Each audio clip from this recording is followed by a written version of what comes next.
Welcome back everyone. This is the third class of English grammar और first class में हम लोगों ने पढ़ा था बेसिक वर्ब की स्टार्टिंग करी हुई थी। फर्स्ट क्लास हमने पढ़ा, सेकंड क्लास पढ़ी, आज थर्ड लेक्चर है। हम लोग डिस्कस करने जा रहे हैं बेसिक वर्ब के बारे में। अगर आप में से कोई स्टूडेंट ऐसा है जो पहले दिन लेक्चर को ज्वाइन कर रहा है तो ज़रूर पहले वो प्रीवियस दोनों लेक्चर को देख ले जो प्लेलिस्ट में दिया गया है। आप दोनों लेक्चर्स को देख करके आगे बढ़ेंगे तो चीज़ें कंटिन्यूटी में समझ में आएगी और बेहतर एक अंडरस्टैंडिंग बनती चली जाएगी वन आफ्टर अनदर। ठीक है, तो एक बार क्विक समरी अगर देते हैं तो समझते हैं हम लोगों ने कितनी बातों पे बात की थी। तो हम लोगों ने सबसे पहले बात किया था वर्ब के बारे में और वर्ब के क्लासिफिकेशन के बारे में। ठीक है, जब तक मैं बेसिक को रिवाइज कर रहा हूं फटाफट आप लोग क्या करो, शेयर कर दो वीडियो अपने दोस्तों में जो भी तैयारी कर रहे हैं, जिनके लिए इंग्लिश एक इंपॉर्टेंट सब्जेक्ट है उनके कंपटीशन में, आप उनको शेयर कर दीजिए। तब तक हम लोग रिवाइज कर ले रहे हैं। वर्ब का क्लासिफिकेशन पढ़ा था, उसके साथ साथ वर्ब के बारे में ये देखा था कि क्लासिफिकेशन के बाद यूसेज वर्ब के कैसे होते हैं। मतलब कि हम लोगों ने ये पढ़ा था कि जब हेल्पिंग वर्ब होगा, पार्टिसिपल होगा, तो डिफरेंसेस कैसे होंगे। बेहतर है कि हम यूसेज की जगह पे डिफरेंसेस देख लें। ठीक है, तो हम लोगों ने डिफरेंसेस पे बात किया था। ठीक है, थर्ड थिंग हम लोगों ने डिस्कस किया था, ठीक है, कि क्या होती है इन्फिनिटिव, क्या होती है जेरंड। तो कल की लास्ट वाली क्लास में मैंने आपको ये सिखाया था कि कैसे आप बी का प्रयोग करेंगे, कैसे हैव का प्रयोग करेंगे, कैसे डू का प्रयोग करेंगे और उनके साथ कौन सी मेन वर्ब की फॉर्म लगाई जाती है। तो प्राइमरी वर्ब के बारे में कल काफी बातें हुई थी, ठीक है, जिनसे आपकी एक कॉन्सेप्ट बिल्डिंग हुई होगी, आपको चीजें समझ में आई होंगी। आज की क्लास में हम लोग बात करेंगे मॉडल वर्ब से स्टार्ट करेंगे। ठीक है, मॉडल वर्ब से स्टार्ट करेंगे। आज की क्लास यहीं से स्टार्ट होगी। ठीक है, तो स्टार्ट कर ले भाई, सारे के सारे लोग। इतना तो कर ही दिया करो, शेयर कर दिया करो ताकि लोग और भी जुड़ जाया करें। ठीक है, कर दिया तो स्टार्ट कर लें। चलो क्लास को देखते हैं मॉडल वर्ब के बारे में। तो ये एक कैटेगरी, ये पूरा का पूरा प्लेटफॉर्म तो याद ही है ना आपको। मैंने कहा था वर्ब अकेली आएगी तो मेन वर्ब, दो आएंगी तो हेल्पिंग वर्ब और मेन वर्ब होगी। ठीक है, वर्ब दो प्रकार की थी, एक तो फिनिट थी और दूसरी नॉन फिनिट थी। राइट, फिनिट के अंतर्गत दो कैटेगरी थी, एक तो हेल्पिंग वर्ब थी और एक मेन वर्ब थी। नॉन फिनिट के तहत तीन कैटेगरी थी, एक तो इन्फिनिटिव थी, एक जीरेंड थी और एक पार्टिसिपल था। और पार्टिसिपल में तीन थे, प्रेजेंट, पास्ट और perfect, ING form, third form और हैविंग प्लस वर्ब की थर्ड फॉर्म। तो ये सारी बातें हम लोगों ने आप पढ़ी थी। कल मैं आपसे इस वाले पोर्शन पे डिस्कस कर चुका था। ठीक है, अभी इनके यूसेज में बहुत डिटेल में पढ़ेंगे तो एडवांस वर्ब में पढ़ेंगे। अभी बेसिक वर्ब पढ़ रहे हैं तो इसलिए इस पोर्शन को ज्यादा फोकस करेंगे, फिनिट वाले को। ठीक है, तो मेन वर्ब के बारे में कल काफी बातें हुई थी। ठीक है, अभी रूल्स डिस्कस करना बाकी है। हेल्पिंग वर्ब के बारे में आज डिस्कस करते हैं। तो हेल्पिंग वर्ब के बारे में कल हमने जो बात की थी वो की थी प्राइमरी वर्ब के बारे में। ठीक है, और आज का हमारा डिस्कशन किस पे स्टार्ट होने जा रहा है, मॉडल वर्ब पे स्टार्ट होने जा रहा है। ठीक है ना।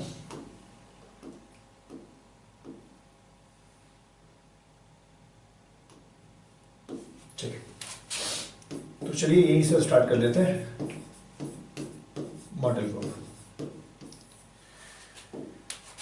मॉडल वर्ब हो चाहे प्राइमरी वर्ब हो, दोनों हेल्पिंग वर्ब का काम करते हैं।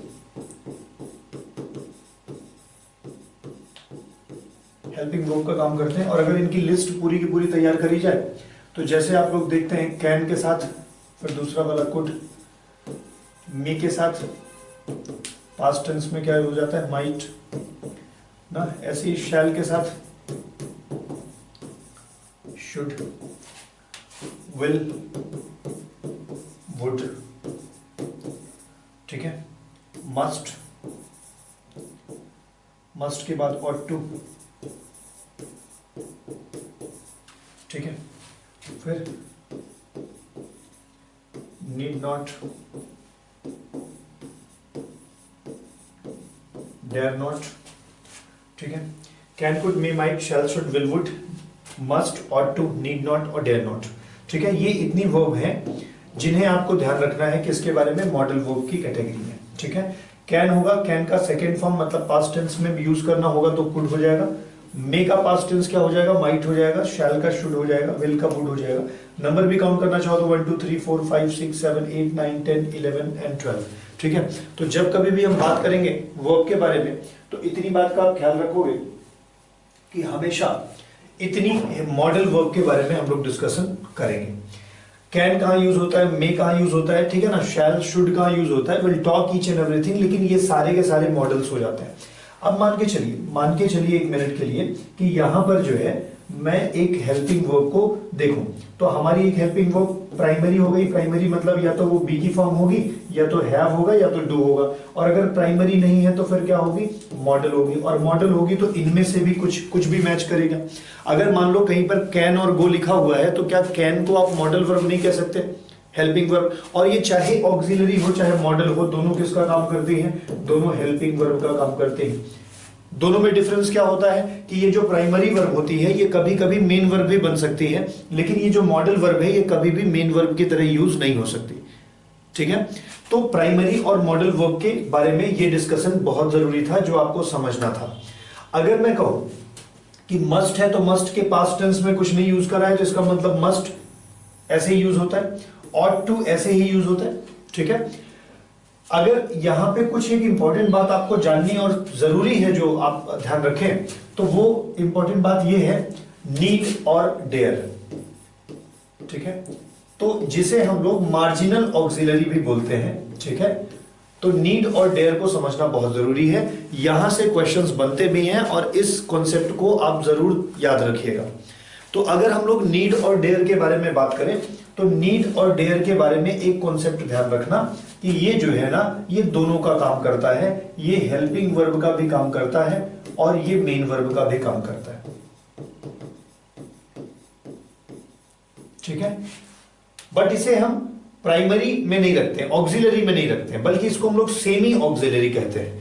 ऑक्सिलरी कंप्लीट नहीं है क्योंकि ऑक्सिलरी वर्ब तो केवल किसको बोलते हैं, बी को, हैव को और डू को, लेकिन ये उसी की तरह फंक्शन कर रही ना, हेल्पिंग वर्ब का भी काम कर रही और मेन वर्ब का भी काम कर रही, तो हम इसे मार्जिनल ऑक्सिलरी बोलते हैं। आपको ये सब बहुत टर्म नहीं याद रखने की कौन सा मार्जिनल ऑक्सिलरी है कौन सा ऑक्सिलरी है, बट आपको यूसेज याद रखने बहुत जरूरी है, कैसे उसे प्रयोग किया जाता है।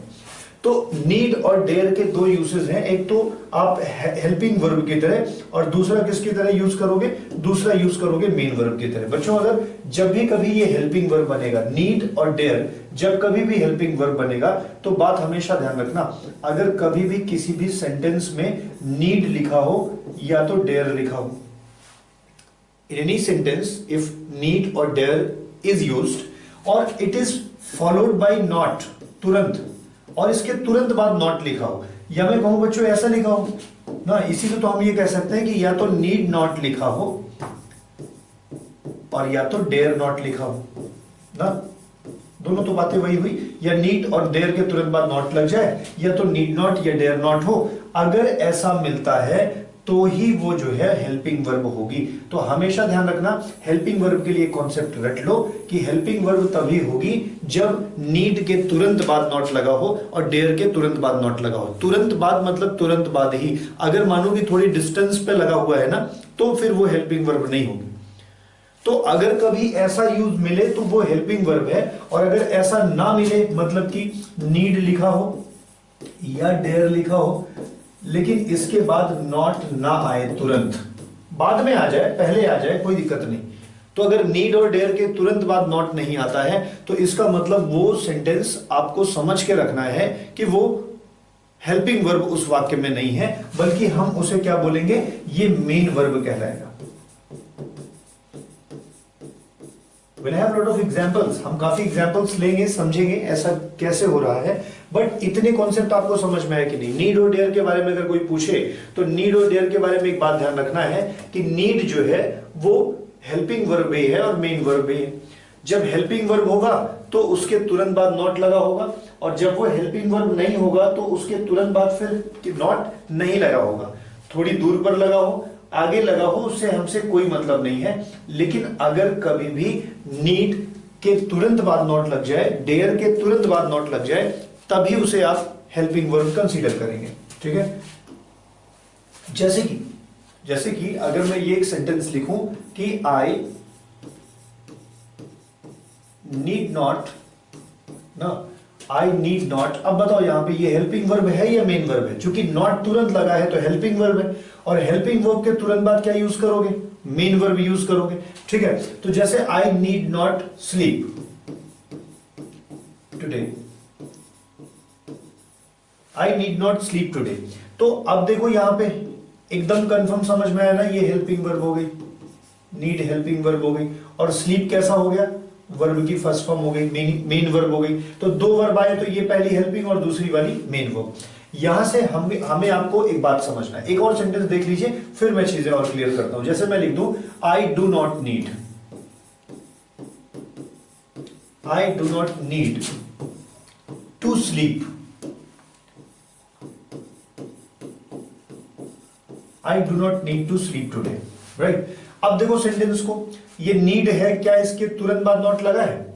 और अगर नीड के तुरंत बाद नॉट नहीं लगा है, इसका मतलब है कि ये हेल्पिंग वर्ब नहीं है, बल्कि ये मेन वर्ब की तरह काम कर रही है। तो भैया ये वाली हेल्पिंग हो गई, डू हेल्पिंग वर्ब हो गया, और ये कैसी हो गई? मेन वर्ब हो गई। तो वही नीड जब तुरंत नॉट लेके आती है तो फिर क्या बन जाती है? Helping verb, marginal auxiliary. और जब उसके पहले अथवा बाद में नॉट लग जाता है, अथवा नॉट ना ही लगे, जैसे मैं ऐसे ही लिख दूं sentence I need 100 rupees, I need your help, तो आई नीड योर हेल्प में ये नीड क्या है? मेन वर्ब होगी कि नहीं होगी? ये मेन वर्ब होगी। लेकिन अगर मैं लिख दूं कि I need not teach you, I need not teach you, तो नीड नॉट टीच यू अगर लिखा हुआ है तो नीड नॉट तो हेल्पिंग वर्ब हो जाएगी। I dare not touch your phone, I dare not touch your phone, dare not is helping verb. और मैं बोलूं I dare to jump from this building, तो यहां पे तो डेयर अकेले आया है ना, तो बताओ वो मेन वर्ब होगा या हेल्पिंग वर्ब होगा? फिर तो वो मेन वर्ब हो जाएगा। और डेयर नॉट होता साथ में तो फिर तो हेल्पिंग वर्ब हो जाता, मार्जिनल ऑक्सिलरी बन जाता। तो ये कॉन्सेप्ट आपको समझ में आया होगा ना, थोड़ी सी अंडरस्टैंडिंग तो बनी होगी कि कब नीड जो है वो हेल्पिंग वर्ब की तरह काम करेगा और कब नीड जो है वो मेन वर्ब की तरह काम करेगा। अगर इतनी बातें समझ में आई तो आइए मैं आपको कुछ एक कॉन्सेप्ट समझाता हूं जहां से पेपर पूछता है, राइट। तो अगर मैं इसे ऐसे रख दूं तो कुछ एक कॉन्सेप्ट समझिए। जैसे पहला कॉन्सेप्ट कि अगर मान लो कहीं पर हेल्पिंग वर्ब लिखी हो, कहीं पर हेल्पिंग वर्ब लिखी हो, तो हेल्पिंग वर्ब के तुरंत बाद क्या आता है? Main verb. अभी अरे भाई helping verb will demand a main verb, तो हेल्पिंग वर्ब के तुरंत बाद मेन वर्ब आ जाता है। क्या बच्चों कभी आपने किसी भी वाक्य में ऐसा कॉन्सेप्ट देखा है क्या? हेल्पिंग वर्ब लिखी रहे और बीच में टू लिख दिया जाए और फिर मेन वर्ब लिख दिया जाए। क्या आपने कभी सेंटेंस ऐसा देखा क्या? आई कैन गो देखा कि आई कैन टू गो देखा? आई कैन गो ही तो देखते होगे ना, मतलब कि ये तो सही है, ये कॉन्सेप्ट तो सही है। अगर मैं बोलूं ये कॉन्सेप्ट तो करेक्ट है, हेल्पिंग वर्ब के तुरंत बाद मेन वर्ब होता है। लेकिन अगर कभी हेल्पिंग वर्ब लिख दिया जाए और उसके बाद बीच में टू लगा दिया जाए फिर मेन वर्ब लिख दिया जाए तो ये तो कॉन्सेप्ट गलत हो जाएगा, होगा कि नहीं होगा? लेकिन जरा सा एक दूसरा बात देखो कि अगर हेल्पिंग वर्ब नहीं है, मतलब कि एक कोई मेन वर्ब लिखी है और इस मेन वर्ब के बाद फिर तुरंत भी कोई एक मेन वर्ब लिखी फर्स्ट फॉर्म में, ठीक है, तो अब एक साथ दो वर्ब तो दो मेन वर्ब तो नहीं आ सकती। तो अगर हम चाहें तो इस वाली वर्ब को टू लगा करके नाउन कन्वर्ट कर दें, इंफिनिटिव बना दें, या हम चाहें तो इसे आईएनजी फॉर्म में लिख दें, मतलब कि जीरेंड बना दें। क्योंकि एक साथ दो मेन वर्ब तो नहीं आएगी ना, एक मेन वर्ब रहेगी तो एक कोई और काम करेगी। तो अगर मैं बोलूं कि दो मेन वर्ब एक साथ आए तो बीच में टू लग सकता है, लेकिन अगर मानो कि कभी एक हेल्पिंग वर्ब हो तो क्या मेन वर्ब के पहले बीच में टू लगेगा क्या? नहीं, ये कॉन्सेप्ट गलत होगा। ऐसा भी कॉन्सेप्ट इंग्लिश में मिलता है और ऐसा भी कॉन्सेप्ट इंग्लिश में मिलता है। आइए मैं दिखाता हूं, कुछ एग्जांपल्स के साथ आपको चीजें समझाता हूं। जैसे मानो मैं एक सेंटेंस लिखूं,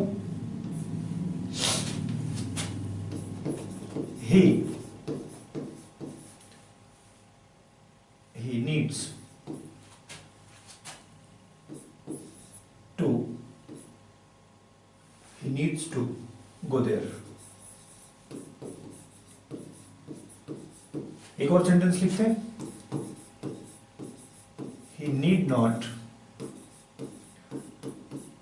to go there.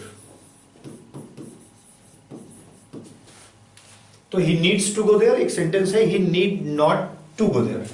अब खुद ही दिमाग लगा लो, यहां पे needs क्या है, मेन वर्ब है, और यहां पर go भी क्या है, मेन वर्ब है. तो दो अगर मेन वर्ब आई हैं तो बीच में टू लग सकता है ना. अभी कॉन्सेप्ट थोड़ी देर पहले देखो ये वाला, अगर दो मेन वर्ब आई हैं तो बीच में टू लग सकता है, क्योंकि एक मेन वर्ब तो क्या है, वर्ब का काम कर रही, दूसरे वाले को हमने नाउन बना दिया टू लगा करके. तो यहां से कॉन्सेप्ट ये बना कि अगर कभी भी नीड लिखा रहे या डेयर लिखा रहे ना, और उसके बाद कोई एक मेन वर्ब लिखी रहे, तो बीच में टू का प्रयोग हो सकता है. लेकिन अगर मानो नीड अकेले ना आकर के नीड नॉट लिखा रहे या डेयर नॉट लिखा रहे, ठीक है, और उसके बाद बीच में टू आ जाए ना, फिर कोई मेन वर्ब आ जाए, तो ये टू गलत हो जाएगा. दो कॉन्सेप्ट समझ पाए कि नहीं. तो अगर कहीं पे लिखा हो ही नीड नॉट प्ले तो सही है, ही नीड नॉट टू प्ले गलत हो जाएगा. देखो नीड नॉट के बाद टू नहीं लगता, और नीड और डेयर केवल लिखा रहेगा तो फिर टू का प्रयोग हो सकता है. So there are two concept जो आप समझ पाए कि कब नीड डेयर टू के साथ आएंगे और कब नीड डेयर टू के साथ नहीं आएंगे. तो ये दोनों के दोनों रूल हैं, आप इन्हें ध्यान रखोगे और एकदम गलती नहीं करना है. ये एकदम कॉन्सेप्ट है भाई, नंबर 1 ये आप समझ के रखोगे. ऐसे ही कॉन्सेप्ट यहां देखो, एक और समझो. कभी अपनी लाइफ में सुना है कि हेल्पिंग वर्ब में यस और यस लगा देते हो. जैसे मानो कोई हेल्पिंग वर्ब है तो क्या उसमें यस और यस लगाओगे क्या? मेन वर्ब में तो लगाते हो, गो को गोज कर देते हो. लेकिन अगर कहीं पे नीड नॉट है तो नीड्स नॉट कर दोगे क्या? नहीं करोगे. तो यहां से थर्ड कॉन्सेप्ट समझ में आता है कि कभी भी अगर नीड नॉट लिखा रहे या डेयर नॉट लिखा रहे तो इसमें कभी भी एस या ईएस नहीं लगाएंगे. तो इसमें कभी, एक मिनट, इसमें कभी एस या ईएस नहीं लगाएंगे.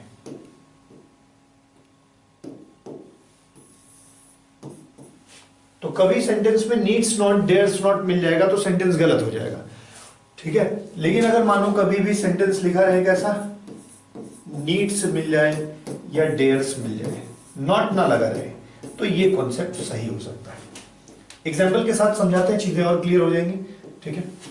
इसको यहीं पे रखे रहिए ताकि आपको एग्जाम्पल समझ में भी आए. जैसे मैं लिख दूं ही needs not, he needs not ask me, he needs not ask me, और एक सेंटेंस लिख दें, they dare not to touch this, ठीक है. एक और सेंटेंस लिख देते हैं,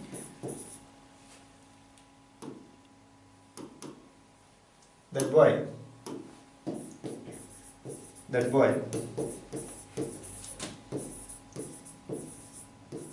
dares not, that boy dares not pick this, yeah, wait a moment, that boy dares not sit here. ठीक है, हम एग्जांपल्स ले रहे हैं आपको समझाने के लिए. देखिए जैसे मैं पहला सेंटेंस पढ़ूं, he needs not ask me, तो पहली मिस्टेक कहां मिली? क्योंकि नीड यहां पे नॉट के साथ हेल्पिंग वर्ब बन गया है ना, तो क्या नीड नॉट में एस लगाओगे क्या? भले ही सब्जेक्ट जैसा भी हो, लेकिन क्या नीड नॉट है जब मॉडल की तरह वो काम कर रहा है. ये जब देखो इस वाले बात को यहां पे क्लियर करो थोड़ा सा, कि जब ये हेल्पिंग वर्ब का काम करता है, नीड नॉट या डेयर नॉट, तो ये एक्चुअली एक मॉडल की तरह काम करता है, और मॉडल को फर्स्ट फॉर्म चाहिए होता है. तो अगर मान लीजिए मैं ये समझाऊं कि यहां पर नीड्स नॉट है, तो ये तो मॉडल वर्ब है, क्या इसमें यस और यस लगाओगे क्या? ये हटा दो, ही नीड नॉट होगा, ठीक है। दूसरे में देखो दे के साथ डेयर नॉट लिखा है, लेकिन टच के साथ क्या लिखा हुआ है? टू। अरे भाई ये हेल्पिंग वर्ब है तो तुरंत मेन वर्ब आएगी, तो यहां का टू को मिस्टेक है। यहां पे देखो दैट बॉय डेयर्स नॉट, फिर वही मिस्टेक, हेल्पिंग वर्ब में यस और यस कैसा? तो दैट बॉय डेयर नॉट तो हो सकता है, लेकिन दैट बॉय डेयर्स नॉट नहीं हो सकता, ठीक है। इतने कॉन्सेप्ट आपको समझ में आए कि नहीं आए बताओ? इस वाले रूल में कोई दिक्कत, इस वाले रूल में कोई दिक्कत? यहां पे अगर आप नीड और डेयर को लेकर के कभी मिस्टेक बनती है, सेंटेंस में नीड और डेयर का यूज आता है, तो यही में से कोई मिस्टेक होगी, कहीं पे टू लगा करके मिस्टेक होगी। अभी देखो जैसे एक सेंटेंस में लिख दूं ऐसा, सुनो मैं सेंटेंस लिख लूं, ही नीड्स टू या ही नीड्स सिट हियर, ऐसा सेंटेंस लिख लो, ही नीड्स सिट हियर। तो अब देखो बच्चे खुद ही समझ में आ रहा होगा आपको कि यहां देखो ही नीड्स ये मेन वर्ब है, और इसके बाद सिट भी एक मेन वर्ब है। तो जब ये भी मेन वर्ब है, ये भी मेन वर्ब है, तो इसको नाउन बनाओ। तो यहां पे क्या लिख सकते हो? या तो टू सिट लिख सकते हो, या तो सिटिंग लिख सकते हो। तो यहां पे नीड्स के साथ यहां टू लगना चाहिए था, ये मिस्टेक है। और अगर मैं इसी को ऐसा लिख देता कि he needs not to sit here, तो फिर दूसरी मिस्टेक बन जाती कि जब नीड्स नॉट लिखा हुआ है, तो नीड्स नॉट लिखा हुआ है तो फिर यहां पे टू क्यों लगा रहे हो भाई ना? नीड्स नॉट लिखा हुआ है तो टू क्यों लगा रहे हो? फिर नीड्स नॉट के तुरंत बाद हेल्पिंग वर्ब के बाद मेन वर्ब लग जाएगा, सिट होना चाहिए था केवल, ठीक है। समझ पा रहे हो कि नहीं? ये ऐसे कॉन्सेप्ट चलते हैं और आपको इन्हें ध्यान रखना पड़ेगा, ठीक है। अगर आपको नोट करना हो तो आप इसे नोट कर लीजिए, स्क्रीनशॉट ले लीजिए, तो मैं इरेज करके फिर चीजें आगे बढ़ाऊंगा, ठीक है। चलिए, तो अगर आपको थोड़ी सी समझ किसके बारे में बनी? नीड नॉट डेयर नॉट के बारे में। नीड और डेयर का यूज आज के बाद कभी भी मिलेगा तो आप एकदम आसानी से उसे करेक्ट कर लोगे, कैसे गलत हो रहा है, कहां पे गलत होगा। एक्चुअली इसकी मिस्टेक ही कहां कहां बन सकती है मैंने आपसे बता दिया। पहली मिस्टेक कहां पे बन रही? पहली मिस्टेक बन रही नीड नॉट डेयर नॉट के बाद टू लगा करके, ठीक है। सेकंड मिस्टेक कैसे बन रही है कि नीड नॉट डेयर नॉट में एस या ईएस जोड़ करके, राइट। एंड थर्ड मिस्टेक कैसे बन रही है कि नीड और डेयर लिखा रहे लेकिन उसके बाद टू ना लगा हो, राइट। तो ये तीन ऐसी मिस्टेक हैं जो नीड और डेयर से बनती हैं। आप इसे एकदम अच्छे से समझ लीजिए, कहीं पे लिख लीजिए, और जब भी एग्जाम्स के क्वेश्चन नीड और डेयर को लेकर के मिलेंगे तो आपके यहीं से क्वेश्चन सॉल्व हो जाएंगे। चलो एक और मॉडल वर्ब के बारे में बात करते हैं, और जिसे आप क्या बोलते हैं? यूज्ड टू, ठीक है। इसे भी सेमी ऑक्सिलरी कहते हैं। सेमी ऑक्सिलरी जब जब मैं बोल रहा हूं इसका मतलब है कि वो मॉडल का भी काम कर रहा है और साथ में वो मेन वर्ब का भी समटाइम्स काम करेगा, या कुछ और काम करेगा, दूसरा कोई काम करेगा। जरूरी नहीं है कि वो हमेशा मेन वर्ब का ही काम करे। तो यूज्ड टू के पास दो काम है। एक तो काम उसके पास है मॉडल वर्ब की तरह काम करने का, मतलब हेल्पिंग वर्ब की तरह ना, और उसके पास दूसरा काम जो है वो एडजेक्टिव की तरह काम करने का है। तो यूज्ड टू दो तरह का काम करता है, एक तो मॉडल वर्ब की तरह और दूसरा किसकी तरह? एडजेक्टिव की तरह काम करता है। जैसे अभी हमने पढ़ा था नीड और डेयर किसकी तरह काम करते हैं? नीड और डेयर हेल्पिंग वर्ब की तरह भी काम करते हैं, और नीड और डेयर किसकी तरह काम करते हैं? वो मॉडल वर्ब की, वो मेन वर्ब की तरह भी काम करते हैं।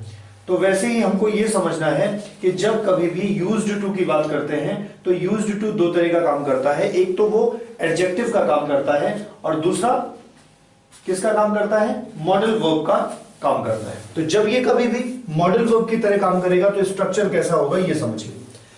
एक वाक्य होगा जिसमें सब्जेक्ट लिखा रहेगा, और सब्जेक्ट लिखे होने के तुरंत बाद ना यूज्ड टू लिखा होगा।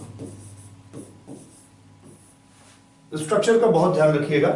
सब्जेक्ट के तुरंत बाद यूज्ड टू लिखा होगा, इसका मतलब है कि ये यहां पर क्या है? मॉडल वर्ब है। और जैसे ही ये मॉडल है तो इसके तुरंत बाद हमेशा और हमेशा जो मेन वर्ब होगी वो फर्स्ट फॉर्म में प्रयोग होगी, राइट। लेकिन बच्चों जब कभी भी ये एडजेक्टिव की तरह काम करेगा तो हमेशा क्या होगा? जब ये एडजेक्टिव की तरह काम करेगा तो सब्जेक्ट लिखा रहेगा और सब्जेक्ट के बाद बी लिखा रहेगा। सब्जेक्ट के बाद क्या लिखा रहेगा? बी। अब बी का मतलब समझे कि नहीं समझे? कल वाली क्लास याद करिए। बी मतलब क्या हो सकता है? इज, एम, आर, वॉज, वर या बी। अगर सब्जेक्ट के बाद इज, एम, आर लगा हो, वॉज, वर लगा हो या बी की कोई फॉर्म ऐसी आ जाए, तो सब्जेक्ट के बाद जब बी लगा हो तो बी के बाद हमेशा और हमेशा अगर यूज्ड टू आ जाए। देखो दो स्ट्रक्चर समझा, एक तो मोहन यूज्ड टू और एक स्ट्रक्चर है Mohan is used to, right? तो दो स्ट्रक्चर आपने समझा कि माय फ्रेंड यूज्ड टू, तो मॉडल है my friend used to go. लेकिन अगर मैं बोलूं कि my friend is used to, तो दोनों स्ट्रक्चर में डिफरेंस है ना। एक में यूज्ड टू के पहले इज, एम, आर, वॉज, वर आ रहा है और एक में सीधे सब्जेक्ट के बाद यूज्ड टू आ रहा है। तो जब कभी भी ऐसा स्ट्रक्चर होगा तो ये मॉडल वर्ब होगा और मॉडल वर्ब को मेन वर्ब चाहिए। लेकिन जब ऐसा स्ट्रक्चर होगा तो बच्चों ये एडजेक्टिव हो जाएगा। क्या हो जाएगा? एडजेक्टिव हो जाएगा। और जब ऐसा स्ट्रक्चर होगा ये एडजेक्टिव हो जाएगा, तो एडजेक्टिव को किसकी डिमांड होती है इंग्लिश में?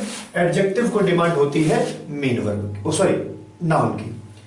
जब ये हेल्पिंग वर्ब था तो इसको मेन वर्ब की डिमांड थी, लेकिन जब ये एडजेक्टिव बन गया तो इसको नाउन की डिमांड होगी। और वर्ब को नाउन कितनी तरीके से बना सकते हैं? याद करो पहली क्लास, वर्ब को नाउन दो तरीके से बना सकते हैं, इन्फिनिटिव से और या तो जीरंड से। इसका मतलब बच्चों ये है कि अगर मुझे यहां पर कोई वर्ब लिखनी है तो या तो मैं इसके बाद 2 + V1 लगा दूं, तब हमारा नाउन बन जाएगा, और या तो इसके तुरंत बाद हम वर्ब की आईएनजी फॉर्म लगा दें जीरेंड में, तब ये नाउन बन पाएगा। इसका मतलब है कि कहीं पर इज यूज्ड टू लिखा हुआ है तो इज यूज्ड टू के बाद या तो हम आईएनजी फॉर्म बना के नाउन बना सकते हैं और या तो 2 + V1 लगा करके। सोचो, थोड़ा दिमाग लगाओ। अगर मैं यहां पर यूज्ड टू पहले से लिखा हुआ है और मैं इसमें फिर से 2 + V1 लगा दूं, तो जरा सा सेंटेंस एक बार लिख के देखते हैं तो आपको और क्लियर हो जाएगा। जैसे मैं कहीं पे लिख दूं कि I am used to, I am used to, structure मिल गया ना, बी की फॉर्म फिर यूज्ड टू, और आई एम यूज्ड टू के बाद मुझे लगाना है क्या? टीच। तो अगर मैं यहां पर दो ऑप्शन मेरे पास बनते हैं, या तो मैं I am used to teach लगा दूं या I am used to teaching लगा दूं। तो आप सभी लोग खुद ही सोच के बताओ ना, एक बार 2 पहले से आया हुआ है ना, और पहले से 2 आया हुआ है, तो क्या दोबारा 2 लगाना ठीक है क्या? इनकरेक्ट हो जाएगा। इसका मतलब है कि ये वाला नहीं लग पाएगा, और ये वाला नहीं लग पाएगा तो फिर बचा कौन सा? टीचिंग। क्योंकि एडजेक्टिव को क्या चाहिए? नाउन चाहिए। नाउन वर्ब कैसे बनेगी? दो तरीकों से। अब जब पहला तरीका फेल हो गया, मतलब 2 + V1 इन्फिनिटिव हो ही नहीं सकता, तो फिर क्या हो सकता है? आईएनजी फॉर्म, या मैं कहूं जीरंट, तो मैं ऐसा समरी, अगर मैं समरी यूज टू की बताऊं तो मैं बोलूंगा यूज टू के दो यूसेज हैं। नंबर 1, सब्जेक्ट के तुरंत बाद लगेगा तो उसके बाद मेन वर्ब लगेगी फर्स्ट फॉर्म में। लेकिन अगर सब्जेक्ट के बाद इज, एम, आर, वॉज, वर लिखा हो और फिर यूज्ड टू आ जाए, तो उस यूज्ड टू को आईएनजी फॉर्म चाहिए। रीजन दोनों अलग अलग हैं। जब सब्जेक्ट के तुरंत बाद यूज्ड टू लगेगा तो वो हेल्पिंग वर्ब होगा, इसलिए उसको मेन वर्ब चाहिए फर्स्ट फॉर्म में।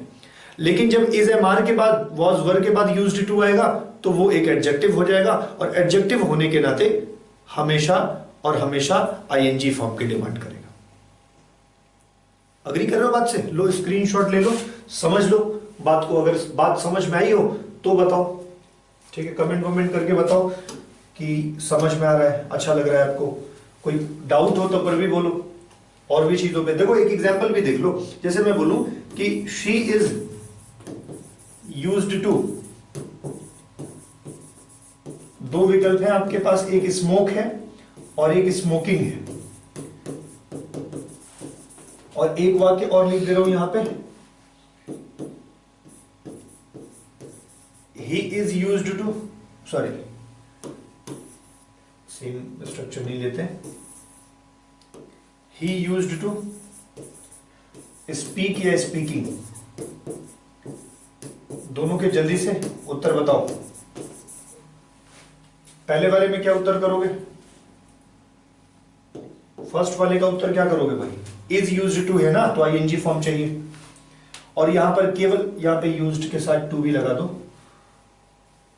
यूज्ड के साथ टू, ठीक है। और यहां पे देखो, यहां दूसरे वाले में तो केवल यूज्ड टू है, तो यूज्ड टू के साथ फर्स्ट फॉर्म जाएगा, आईएनजी फॉर्म नहीं जाएगा। क्या आप नीड देयर सीख गए? क्या आप यूज्ड टू का यूज सीख गए? ठीक है। तो जरूर ही आपके मन में कुछ डाउट्स बनने चाहिए थे, जनरल है, बनना चाहिए, नहीं बन रहा है तो भी बनना चाहिए, और मैं बता रहा हूं इसलिए बने। आपके मन में ये प्रश्न बनेगा कि सर यूज्ड टू के साथ आप आईएनजी फॉर्म लगाएं ना। आइए मैं थोड़ा सा खुद ही डाउट बनाता हूं आपके मन में और फिर खुद समझाता हूं।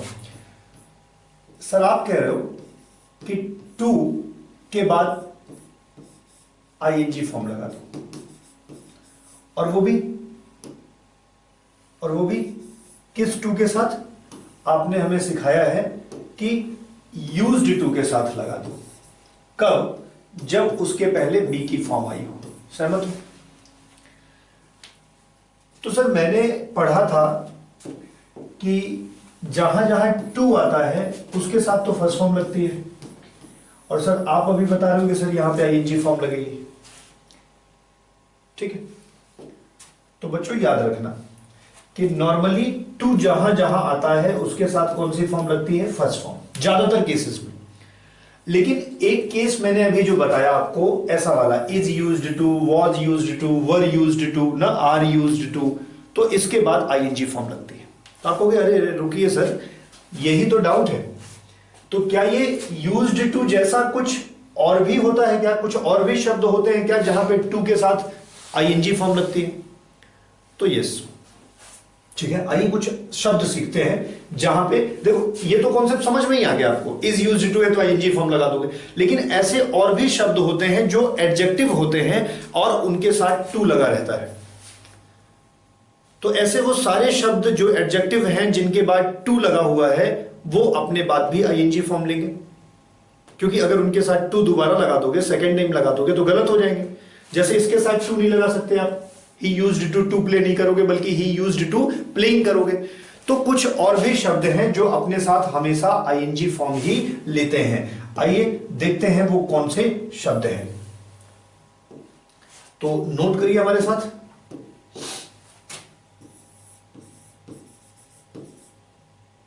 some words like, ठीक है, नोट कर लो भाई। कुछ शब्द जैसे, कुछ शब्द जैसे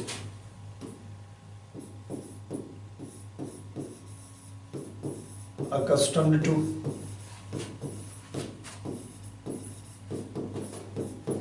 addicted to,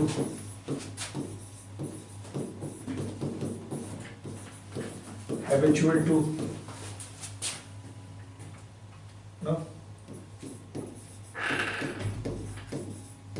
taken to, given to, hours to,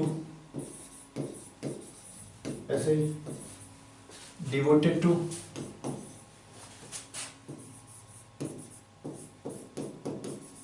inclined to, declined to, right? ऐसे ही with a view to, with a view to, accustomed to, addicted to, habitual to, taken to, given to, averse to, devoted to, inclined to, declined to, with a view to। ऐसे ही कभी आप देख सकते हैं looking forward to, मतलब कि look forward to, look forward to। ऐसे एक वर्ड होता है owing to, ठीक है। accustomed to, addicted to, habitual to, taken to, given to, averse to, devoted to, inclined to, declined to, ठीक है। और ऐसा ही look forward to, in addition to, in addition to कहीं लिखा हुआ है, yes, लिख लो in addition to, in addition to और प्रोन टू। ठीक है, और भी एक आध वर्ड्स मिल सकते हैं, लेकिन आप ये सारे एग्जाम के लिए बड़े जरूरी वर्ड्स हैं, आप इन्हें ऐसे ही याद करोगे कि कुछ शब्द ऐसे होते हैं। अब यहीं पर चाहो तो एक और जोड़ लो, जिससे अभी जिसकी शुरुआत हुई थी, बी प्लस यूज्ड टू ना, बी प्लस यूज्ड टू। तो ये इतने शब्द हैं बच्चों, कभी भी सेंटेंस में अगर लिखे हुए मिले और इनके बाद वर्ब की फॉर्म लगानी हो, तो अगर ये सारे शब्द कभी मिले और इनके बाद वर्ब की फॉर्म लगानी हो तो हमेशा वो फॉर्म आईएनजी फॉर्म लगा दीजिएगा। तो अगर कभी भी ही इज अकस्टम्ड टू होगा तो टीचिंग होगा, रीडिंग होगा ना। अभी देखो सेंस पे बात करेंगे कि एडिक्टेड जो है नेगेटिव सेंस देता है, ये पॉजिटिव देता है, will talk each and everything. लेकिन अगर मैं बोलूं आई एम हैबिचुअल टू, तो हैबिचुअल टू अगर लिखा हुआ है तो टीच होगा या टीचिंग होगा? बताओ, आप अपने मन में खुद ही बोलते चलो। जैसे मैं बोलूं कि he is devoted to, he is devoted to help या he is devoted to helping, he is devoted to helping हो जाएगा। जैसे मैं बोल दूं कि I am looking forward to, I am looking forward to see you, meet you या seeing you और meeting you, तो ऑब्वियस सा बात है आपके दिमाग में बात चलेगी कि seeing या meeting you हो जाएगा। अगर मैं बोल दूं in addition to teach you या teaching you, in addition to teaching you, I am prone to, I am prone to के बाद अगर कुछ भी लिख दिया जाए, go का going हो जाएगा, रीड का रीडिंग हो जाएगा, एनीथिंग, कोई भी वर्ड अगर आता है इन शब्दों के बाद तो वो आईएनजी फॉर्म में होगा। अगर आपसे कोई पूछता है कि सर ये ऐसा क्यों होता है, तो हमेशा एक बात ध्यान रखना है कि ये ऐसा इसलिए होता है क्योंकि ये सारे के सारे जो शब्द हैं वो एडजेक्टिव होते हैं, और एडजेक्टिव को चाहिए होता है नाउन। एडजेक्टिव को जब नाउन चाहिए होता है तो वर्ब को नाउन दो तरीके से बना सकते हैं, या तो इन्फिनिटिव में और या तो जेरेंड में। इन्फिनिटिव में अगर आपने नाउन बनाया तो इसका मतलब है एक टू ऑलरेडी लगा था, दूसरा टू और लग जाएगा और सेंटेंस हो जाएगा एरर। तो इस तरीके से आप इन वर्ड्स के साथ हमेशा कौन सा फॉर्म लगा दीजिएगा? आईएनजी फॉर्म लगा दीजिएगा, और वो हमेशा करेक्ट होगा। जैसे अगर मैं लिख दूं कि he is coming here with a view to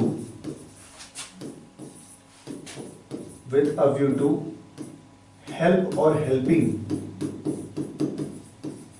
with a view to help or helping the poor, with a view to help या helping the poor। ठीक है, तो जैसे ही इस सेंटेंस को पढ़ोगे तो तुरंत दिमाग में बात गई होगी, ठीक है, कि विद अ व्यू टू है तो ये तो आईएनजी फॉर्म लेगा, ऐसा तो होगा नहीं। ठीक है, तो इस तरीके से आपने देखा कि हम लोगों ने नीड डेयर के बारे में पूरी बातें जानी, यूज्ड टू के बारे में काफी बातें जानी। ठीक है, और इन पे जितने भी क्वेश्चंस बनते हैं वो हमेशा और हमेशा इजीली सॉल्व हो जाएंगे। कभी कॉन्सेप्ट केवल रट के रखना है, समझ के रखना है कि इनके साथ ऐसा होता है, और हमेशा वैसे ही होगा। इनके क्वेश्चंस हमेशा एक ही पैटर्न पर आते हैं, जैसा पैटर्न अभी मैंने सिखाया इसी पैटर्न पे हमेशा क्वेश्चंस आएंगे। आपको चाहे जिस परीक्षाओं में ये प्रश्न आए हो देखिए जाइए, और अगर आपसे 10 सेकंड में नहीं सॉल्व हो जाए तो बताइए। सेंटेंस बड़े हो सकते हैं, कंफ्यूजन हो सकती है आपको, but if you practice over that तो डेफिनेटली वो आपके करेक्ट हो जाएंगे। कल की क्लास में मैं कोशिश करूंगा कि कुछ सेंटेंसेस भी लेके आऊंगा आपके लिए, ताकि आपको ये कॉन्फिडेंस बिल्ड हो सके कि हाँ, नीड और डेयर के क्वेश्चंस ऐसे आते हैं। ठीक है, वो चाहे फिल इन द ब्लैंक्स के हों, चाहे वो कॉमन एरर के हों, जिसके भी क्वेश्चंस होंगे, अगर नीड और डेयर आया है तो यही सारे कॉन्सेप्ट होंगे जहां से या यूज्ड टू आया है। ठीक है, तो आपको ध्यान रखना है कि किसके साथ कैसी वर्ब का प्रयोग करना है। ठीक है, I hope you people are not getting any problem right while understanding these all concepts of English grammar, and it is being very easy to understand the concepts. I wish कि you people are enjoying this. अगर आपको ये अच्छा लग रहा है video, अगर आपको ये एफर्ट अच्छा लग रहा है, आपको ये चीजें समझ में आ रही, तो डू शेयर, लोगों तक पहुंचाइए इन बातों को।